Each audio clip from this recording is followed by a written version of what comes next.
Bismillahirrahmanirrahim. Assalamu alaikum. Welcome to Newsroom. I'm your host, Umar Khalid. Today is the 16th of August 2021, and our topic of discussion today will concentrate upon the latest situation in Afghanistan and what Pakistan is also doing in the wake of what is happening in its neighboring country. Without further ado, let me go to my very first guest, who's the spokesperson of the Foreign Office, Mr. Zahid Hafiz Chaudhry Sahab. Chaudhry Sahab, thank you very much to have joined us.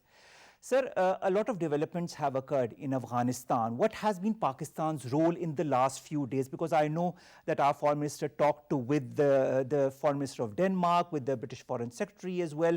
Our prime minister also talked to the Turkish president. What other developments are happening? Umar, the developments are taking place very rapidly in Afghanistan. We are closely following the evolving situation there, and we are concerned. Pakistan has been a consistent supporter of Afghan peace process.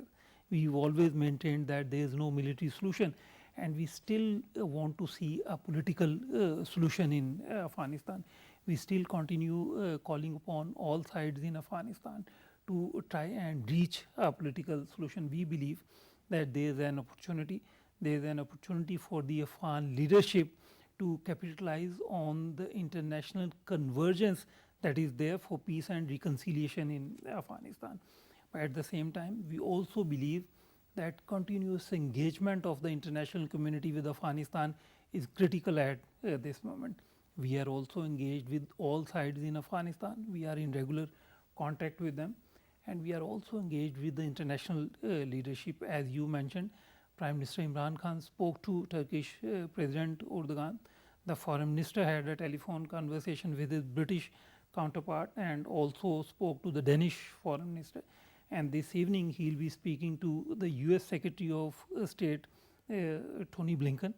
So we believe that this is a time where the international community needs to come together, where all Afghan sides need to come together and still try to reach a political solution to the conflict in Afghanistan. All right. When we speak of the conflict in Afghanistan, sir, how important has been Pakistan's role, A, in bringing together the Afghan Taliban and the Afghan government for peace talks? Of course, that didn't come to any logical conclusion so far, but nevertheless, Pakistan was instrumental in bringing about the two factions together. Pakistan has also always believed in an Afghan-owned and an Afghan-led peace process. How important is this process in this current situation?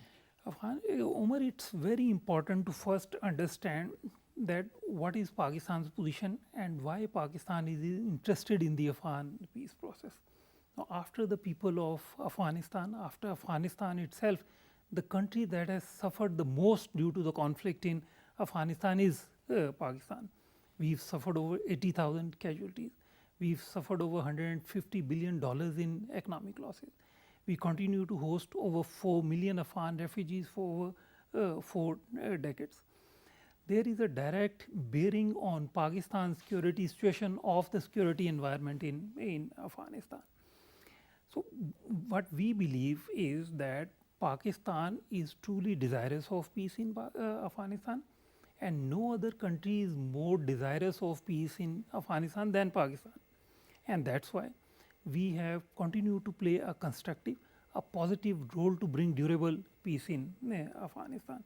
There have been detractors also, but we did never let them allow to discourage Pakistan in that and to distract Pakistan's efforts for peace in Afghanistan. As you would know, there have been 3 key milestones in the Afghan peace process. First was the US Taliban agreement last year in February, and then the initiation of intra-Afghan negotiations in September last year. And the third milestone was the agreement on rules and procedures in November last year. As you also mentioned, unfortunately that didn't lead to a conclusion, a logical conclusion, but we still believe that for durable peace in Afghanistan there is still a need for political solution. And another important thing is that Pakistan believes that at the end of the day, it's the Afghans. It's for the Afghans to decide about their future. Our role is that of a facilitator. We've been facilitating the Afghan peace process, and we'll continue playing our role. But the final decision, the ultimate decision, has to be taken by the people of Afghanistan themselves. That is true. Also, our Foreign Minister Shah Mahmood Qureshi Sahab sir met with an Afghan delegation to talk about the latest situation in Afghanistan. What kind of developments happened during the course of these talks, and what was the reaction from the Afghan side? This was a pre-planned visit that is taking place. A number of Afghan leaders are here, and most prominent is the Speaker of Ulisi, Jirga Mir Rahmani. Umar, you must have noticed that Pakistan remains engaged with all sides in Afghanistan. In the past also, people from the north, people from the south, every part of Afghanistan and representing different political forces in Afghanistan, they've been visiting Pakistan. We've remained in close contact with all of them. And that's how we believe that we've been able to play this role of a facilitator, because only if you have contacts, if you have outreach to all Afghan sides, then you can effectively play the role of a facilitator. So, this visit is also part of that. We listen to them, we are having detailed negotiations with them and trying to understand as to how do they see it going forward, because at the moment there needs to be a forward looking approach. We believe that the people of Afghanistan have suffered a lot, and we believe that they also deserve peace, they also deserve prosperity, and Pakistan will continue playing its role for that. All right. Also, the Foreign Secretary Suhail Mahmood Saab briefed the diplomatic corps in Islamabad about the latest situation in Afghanistan and the way Pakistan is assisting those stranded in Afghanistan. What has been the reaction from the diplomatic corps that is stationed in Pakistan, in Islamabad, as to how they want to move forward with respect to the Afghan situation? And B, what are the efforts that Pakistan is going forward with in order to help the Pakistanis that are stranded, and also those, as per the Twitter statements, those journalists and other Afghans and foreign journalists who are stranded. Pakistan is also facilitating them with visas that can be obtained very quickly. Umar, the embassy of Pakistan in Kabul is still open, it's still operational, and we are providing every possible facilitation to the diplomatic community there, to the personnel of international organizations there, to media people. We've arranged for them visa on arrival through the Ministry of Interior. We've actually established an interministerial cell at the Ministry of Interior to arrange for their visas on arrival and other arrival related arrangements. And this cell is operational 24/7. And then we are also working for our Pakistanis who are in Afghanistan. We are trying to bring them back. We've arranged for additional PIA flights, and our mission in Kabul is making necessary coordination. There are challenges, certainly there are challenges, there will be hiccups, but we are there. We have our mission open and functional in Kabul for all necessary coordination. So, any Pakistani who is in Afghanistan and who needs assistance must reach out to the embassy of Pakistan in Kabul. We've shared the mobile numbers of our diplomatic staff there. We've shared the mobile number of our ambassador there. So, any possible assistance would be provided to Pakistanis there, and then for the diplomatic community also, they can reach out to the Ministry of Foreign Affairs here in Islamabad, and they can also approach our mission in Kabul for any facilitation that they need. What about the diplomatic corps that is stationed here? So, as Suhail Mahmood Sahab also briefed them, what has been the reaction from the diplomatic corps? How are they going to assist Pakistan to help those A, stranded, and B, also to generally help the current Afghan situation? Many of them, they want to temporarily relocate their people, and then the international media outlets also, they want to, some of them, they want to temporarily relocate their people. So, we are providing every possible assistance for that, and I must say the response so far has been overwhelming. All right. As far as the situation in Afghanistan is concerned, and it is evolving quite rapidly, what is Pakistan's foreign policy regarding to what is happening in Afghanistan, and how Pakistan will move forward with whichever government is formed in Afghanistan? Umar, we believe two things are important at the moment. I would say, one, still there is a need for political solution, and second, international engagement is important. So, we believe that international consensus is important. We are following the developments. We are watching the developments very closely, and whatever is necessary to help facilitate the people of Afghanistan, to help promote peace in Afghanistan, to take the peace process forward, to facilitate political resolution. Pakistan has been playing its role and will continue playing our role.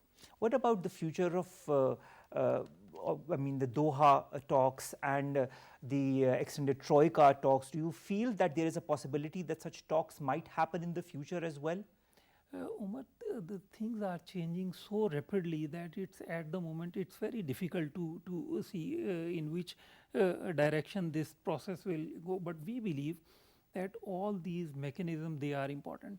Whether we talk about Heart of Asia, Istanbul process, whether we talk about Moscow format or Troika plus comprising Pakistan, China, US and Russia, all of these forums, we believe they are important. And then the neighboring countries of Afghanistan, the immediate neighbors of Afghanistan, they have an important role, and particularly Pakistan has an important role. We have, as I stated earlier also, we have a genuine stake in the interest in Afghanistan. One, the security situation, we do not want the security situation to deteriorate so that it has an impact on Pakistan, and we also do not want a situation to arise where we can see another influx of Afghan refugees. And second, most important thing is Pakistan's vision. We want to increase regional connectivity. We want to see peace and prosperity. We want to see development in this region. Now, whether we talk about the road connectivity, we talk about rail connectivity, we talk about gas pipeline, we talk about electricity transmission lines connecting us to the Central Asian republics, for all of that, we need peace in Afghanistan. So, we believe that this is a time, this is an opportunity. The international community needs to seize this opportunity, but most importantly, the Afghans themselves, they need to seize this opportunity for durable peace in Afghanistan. Now, you talked about the security situation, Chaudhry Sahab. The security situation is something that Pakistan is concerned about, and Pakistan has been making a lot of efforts to further stabilize Pakistan as far as security is concerned. Nevertheless, there have been spoilers that you have been talking about during your press and media briefings as well in the past as well. Now, in this current situation, when things are rapidly changing across the border, what are the efforts that Pakistan is undertaking, and how much stronger is Pakistan resolve to avoid any such spoiler from entering Pakistan? Umar, that's very important. We've always conveyed it to the Afghan side that Afghan soil has been used against Pakistan. India has been using Afghan soil against Pakistan.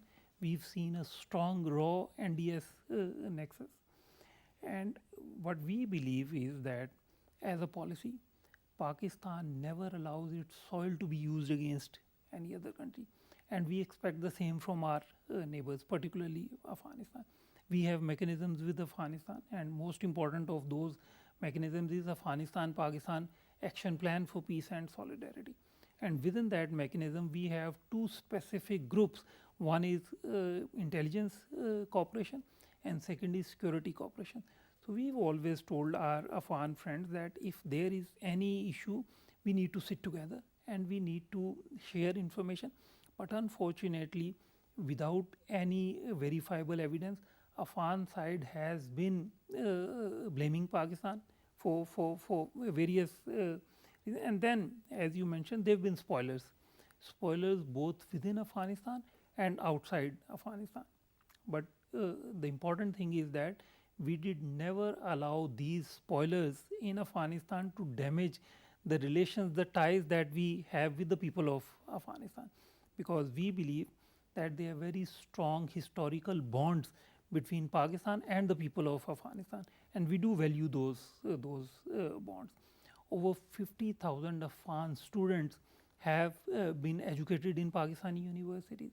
We've provided over 6,000 scholarships, fully funded scholarships to Afghan students, including Afghan women. We've constructed hospitals in Afghanistan. We've built road there. We've constructed university hostels there. We've contributed immensely to the human resource development of Afghanistan. So we believe that Pakistan still has an important role as Afghanistan moves forward in the development of Afghanistan, in peace in Afghanistan and in prosperity in Afghanistan. But for the sake of clarity, let me say that the future of Afghanistan is ultimately in the hands of the people of Afghanistan. They have to decide about their future. We have the role of a facilitator, and we will be happy to continue playing that role. All right. You said Pakistan will continue to play the role of a facilitator. Pakistan has also facilitated around 4 million Afghan refugees, confirmed and unconfirmed, documented and undocumented. What happens if there is a renewed request for refugees to enter Pakistan? What is going to be Pakistan's role in that case? Has there been any development in that direction? Umar, first we hope that there is no humanitarian crisis, and we pray that there is no need for another influx of Afghan refugees. And in case there is one, we believe that arrangements have to be made inside Afghanistan to take care of those refugees, because Pakistan continues to host over 4 million Afghan refugees, and currently we are unable to handle any further influx of Afghan refugees. But the international community does have a role to play there. And in case there is a humanitarian crisis, and we hope there is not any such crisis, but in case there is such a crisis, efforts need to be made to accommodate, to facilitate these people within Afghanistan. All right. Now, also there have been a lot of Afghan delegations in the past year coming to Pakistan from different factions of the Afghan diaspora, including the Taliban. In this current situation, has there been some kind of a contact made by the Afghan Taliban towards Pakistan in the last few days? Umar, we've been consistently in contact with all sides in the Afghan conflict. We have been consulting Afghan Taliban, we've been consulting the Afghan government, we've been consulting the other political forces in Afghanistan, and as I mentioned earlier, only that's how we've been able to play the role of a facilitator. And then Taliban, they are a political reality. They've been talking to everyone. They've been in contact with the entire international community. They've remained engaged with everyone. So we believe that still there is a need for engagement with Afghanistan, and there is still a need for international community to play its role for durable peace in Afghanistan. And still I believe that we need to remain in search of a political solution. All right. Now, speaking of a political solution, only the coming days will tell how things move forward. How important is going to be Pakistan's role in the coming days and months, because Pakistan's role has been primordial as far as Afghanistan is concerned in the past few years, and Pakistan has suffered immensely, as you yourself said, whether it be in the number of casualties around 80,000, whether it be the economic loss that is around 150 billion, which is almost half of its GDP volume. What steps do you feel Pakistan is going to move forward with in the coming days? And also, the second part of my question, and this is my last question, sir, to you, how important will be the role of the United Nations as well in case of any humanitarian crisis that evolves in Afghanistan? Umar, again, I would say let's hope and pray that there is no humanitarian crisis in Afghanistan. But in case there is one, there is absolutely a critical role for the United Nations to play. There is an absolutely important role for the international community to play, and Pakistan as immediate neighbor of Afghanistan, we will play our role. Whatever facilitation we can provide, we will be happy to provide that. But as for the influx of Afghan refugees, I have already shared our position with you. But again, let me conclude by saying that we hope, we wish and we pray that there is no humanitarian crisis in Afghanistan. All right. Of course, Pakistan wishes and prayers, sir, as you yourself said, go with the Afghan brethren, the Afghan people who we consider as our brothers, and we hope, as you have also just said, that there is no such crisis that further destabilizes Afghanistan, and we hope that a political settlement comes sooner than later in the country so that the country can move forward and move towards prosperity and peace and stability. Thank you very much, Zahid Hafiz Chaudhry Sahab, spokesperson for the Foreign Office, who have joined us, to have given us the updates as far as the current situation in Afghanistan is concerned. We'll be back after a short break, ladies and gentlemen. Stay tuned.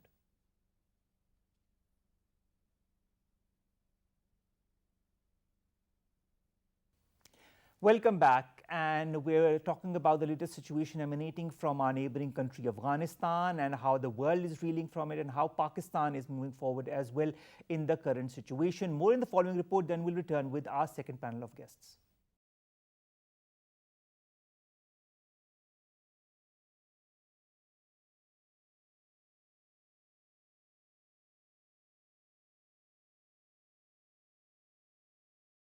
The Taliban's lightning advance stunned the world on Sunday as the group entered the Afghan capital, Kabul, and took control of the presidential palace. As fear and panic gripped the capital, Taliban declared that the war in Afghanistan is over as the group's fighters entered the capital unopposed. The departure of Afghan President Ashraf Ghani with several members of his cabinet from the country marked the ironical end of decades-long American intervention in Afghanistan. Ghani clarified his swift departure by asserting in a statement posted on Facebook handle that his decision was aimed at preventing further bloodshed. The fall of Kabul crystallized within short span of time, contrary to US intelligence report which estimated fall of US-backed government within 90 days of American troop withdrawal. The Afghan military's meltdown and capitulation prompted Taliban's rapid onslaught without significant battle or bloodshed. While addressing the media from the country's seat of power, Mullah Abdul Ghani Baradar, who heads the Taliban's political bureau, emphasized that the test would begin with meeting the expectations of Afghans and resolving their problems. In its latest media projections, the group strived to propagate a more moderate face, promising to respect women's rights and protect both foreigners and Afghans. Amid mounting comparison with Saigon Moment, Secretary of State Antony Blinken has rejected comparisons to the US exit from Vietnam decades ago. During incessant media briefings, Blinken vehemently defended President Joe Biden's decision to pull US troops out of Afghanistan by the end of August. Against the backdrop of unfolding Afghan situation, former American President Donald Trump called on incumbent President Joe Biden to resign for allowing tragic mess in Afghanistan.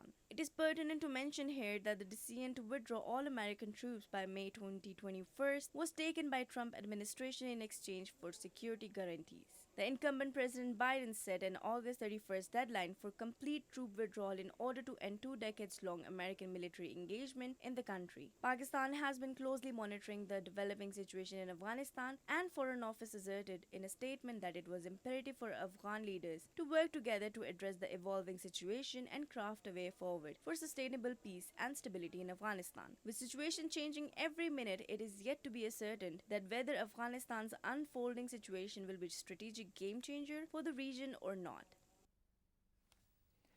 Now, to talk about the latest situation emanating from our neighboring country Afghanistan and how things are moving forward, we've been joined by three very important guests. Let me introduce them to you one by one. On my very right is Air Commodore retired Basit Raza Abbasi Sahab. You're a senior analyst, sir. Thank you very much to have joined us. Then we've been joined by Dr. Amna Mahmood. She's a foreign affairs expert. Ma'am, pleasure to have you on board. And our third guest is Mr. Umar Khan Ali Sherzai. He's a former ambassador. Sherzai Sahab, pleasure to have you in our show as well. Let's begin with you, sir, Abbasi Sahab. How do you see this development? Did you expect the Taliban to take over Afghanistan so rapidly before the 31st of August? Not really. Although in the very few days it was became obvious the way the provincial capitals were falling like 9 pins. It was obvious that this is a very rapid advance. And what was more significant was the lack, or let me say total absence of resistance from the Afghan defense forces. Even 5 days before, President Biden was praising this as a credible force, as a very modern and well-equipped and well-stocked armed forces. And they did not stand for a second. This only shows that there's a basic rule of war, that there has to be an inner motivation. The Afghan forces might have everything, but they lack that inner motivation. And Taliban was filled with that inner motivation. And that is what propelled them with that tremendous speed, which really puzzled the whole world. Amna Saiba, last week in my very show you had said that within a week's time or so, more or less, the Afghan Taliban would have taken over Afghanistan, and your prophecy came true. Now, what are the basic reasons? I mean, we saw a lot of times that there were surrenders in different provinces of Afghanistan. There was not as much bloodshed as was expected. And even the statement that has come from the Taliban spokesperson seems to be a very optimistic one. How do you see all of it evolving? Umar, actually these were the patterns, you know, from the very beginning, and even before the withdrawal of US Army, we have seen quite contentment among the people of Afghanistan in favor of Taliban. As Western propaganda, you have seen that they are portraying that whenever there would be Taliban, there would be very pessimist situation, everybody would be blocked, especially the women, and liberty would be compromised. But ground realities were different in Afghanistan. So there are two main factors. One is the people support, and people were owning actually Taliban. And as we were discussing before, that basically people's support was visible in all areas where Taliban went, and that's why the time was very small. Secondly, the second factor was the resistance. There was no resistance. And as Mr. Biden just claimed, we have seen in this clip, Mr. Biden claimed that there are 75,000 Taliban and 3 lakh armies, and they are well equipped, well trained, but they did not stand. If they would have given resistance, there might be few more days, but they knew the level of people's acceptance and the force of Taliban. And we discussed last time that Afghanistan is a territory, is a nation that is submissive to power only.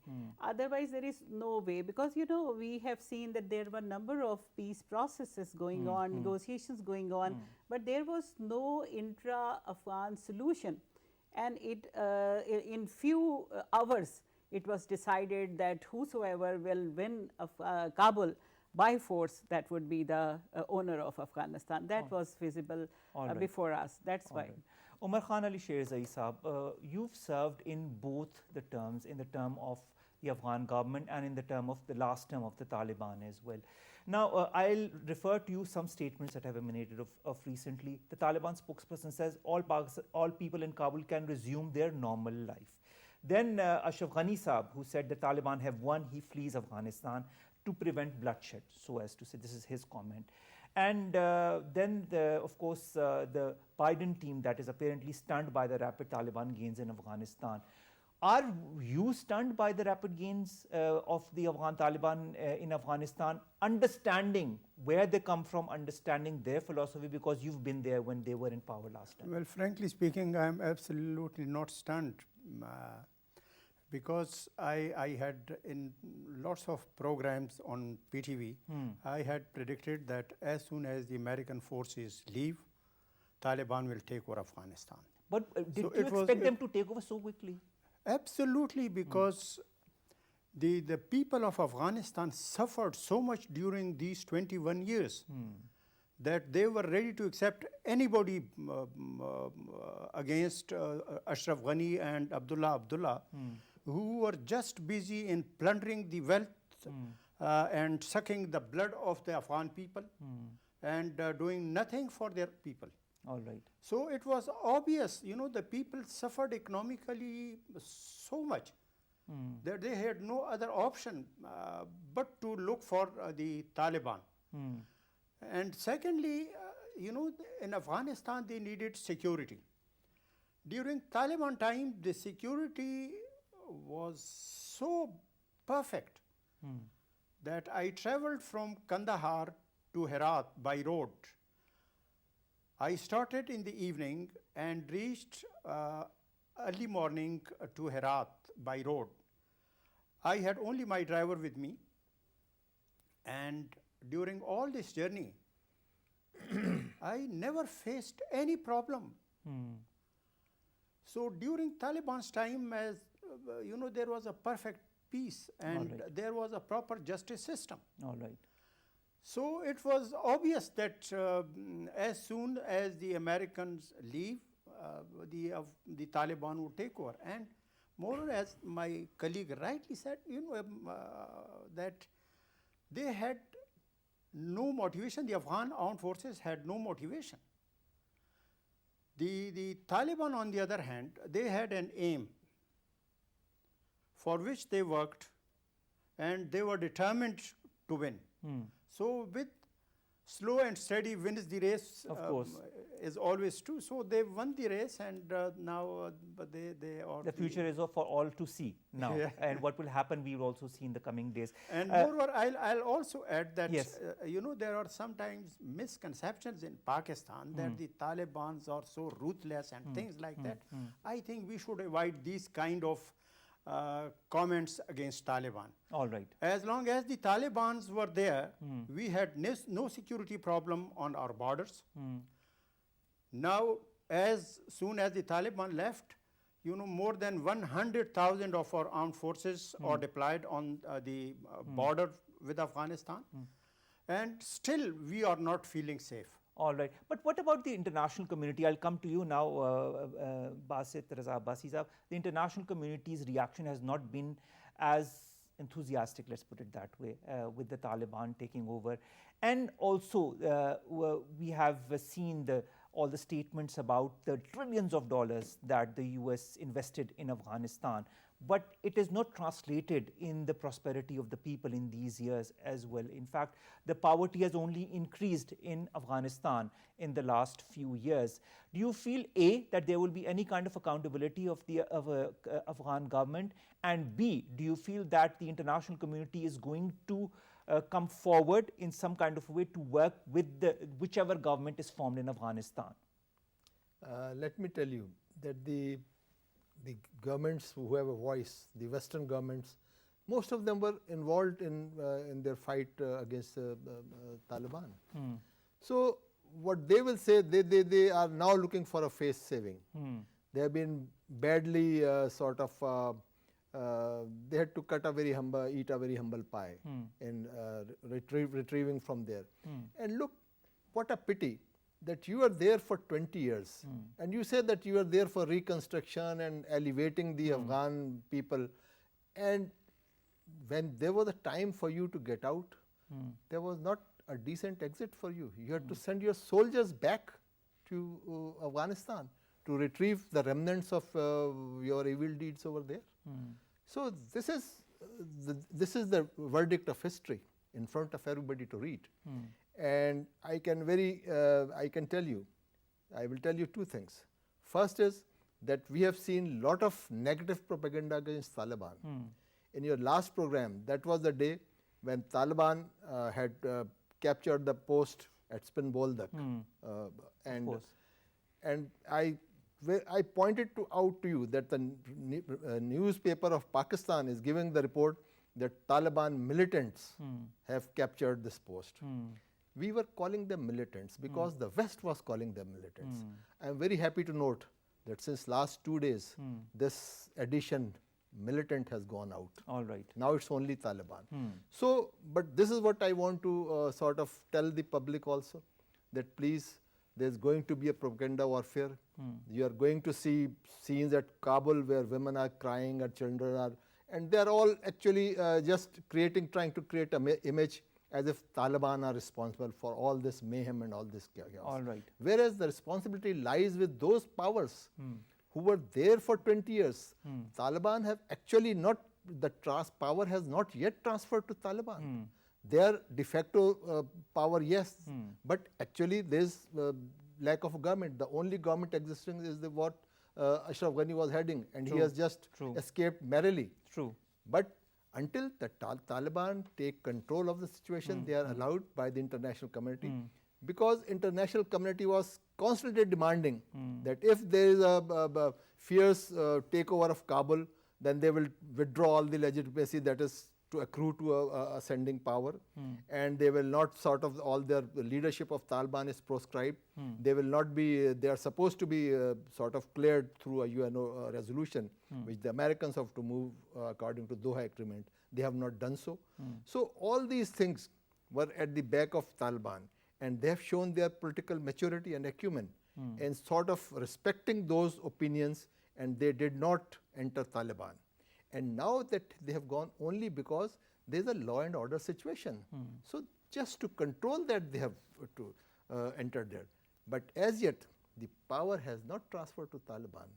Those negotiations are awaited. Of course. And there is a delay in those negotiations.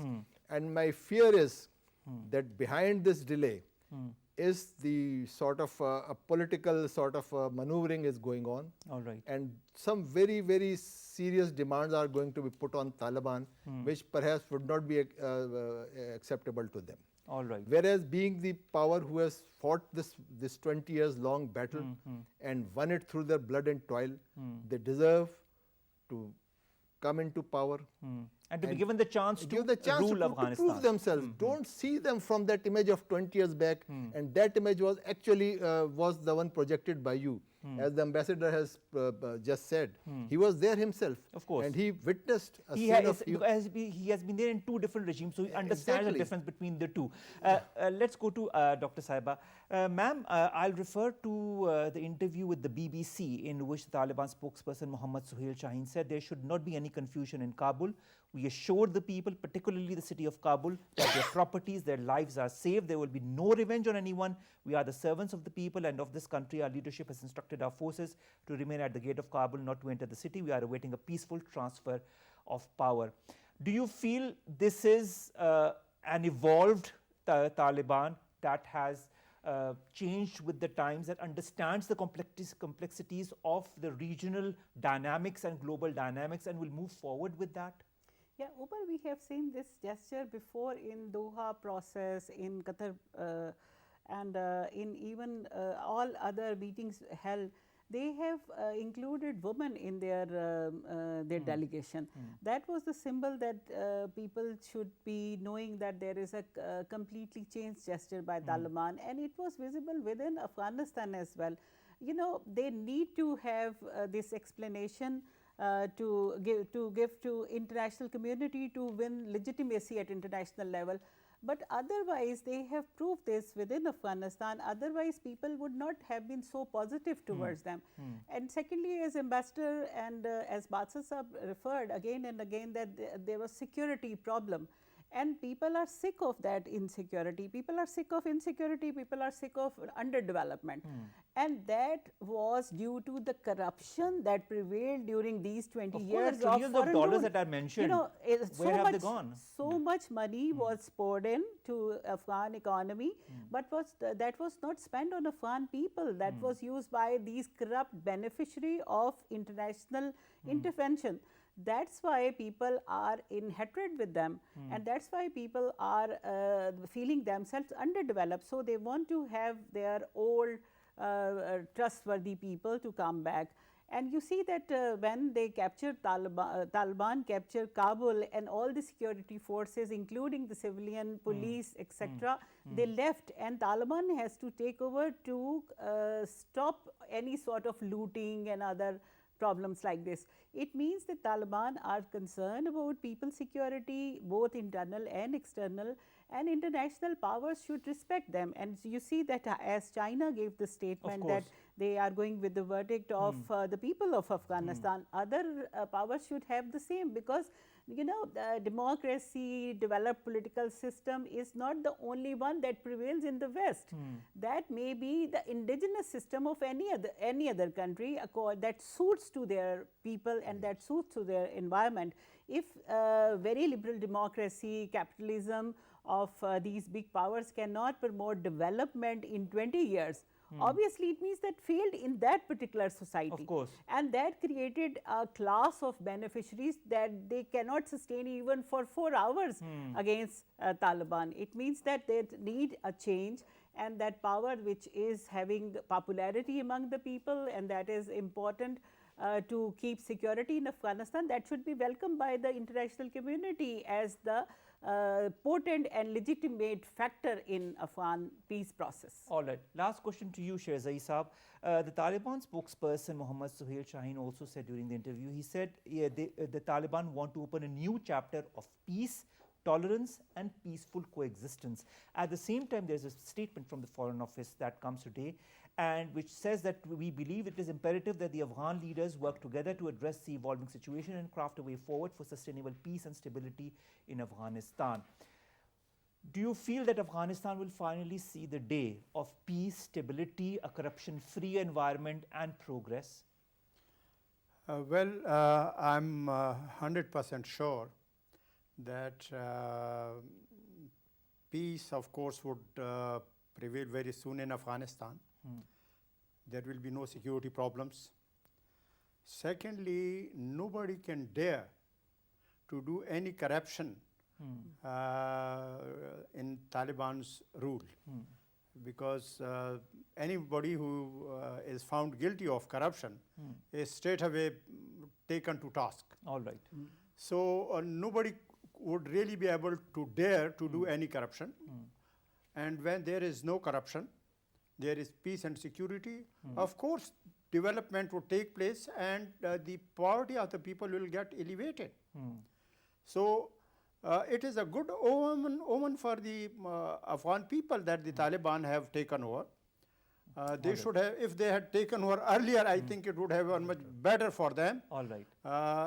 And I would request all Pakistanis not to make any negative comments against the Taliban, because it is against our national security. Thank you very much, sir. With that, we come to the end of today's show. We're a bit short of time, or else we would have continued talking to you. Thank you very much, Air Commander Basit Raza Abbasi Saab, Dr. Amna Mahmood Saab, and of course Umar Ali Khan Sherzai Saab, to have given us your time and your precious comments on this evolving issue. Ladies and gentlemen, the situation in Afghanistan evolves. We hope and we pray for progress, prosperity, peace and stability in Afghanistan. And we'll be informing you as and when latest details emerge as far as that is concerned. Till then, Umar Khalid bids you farewell from this episode of Newsroom. We'll see you inshallah tomorrow. Allah Hafiz.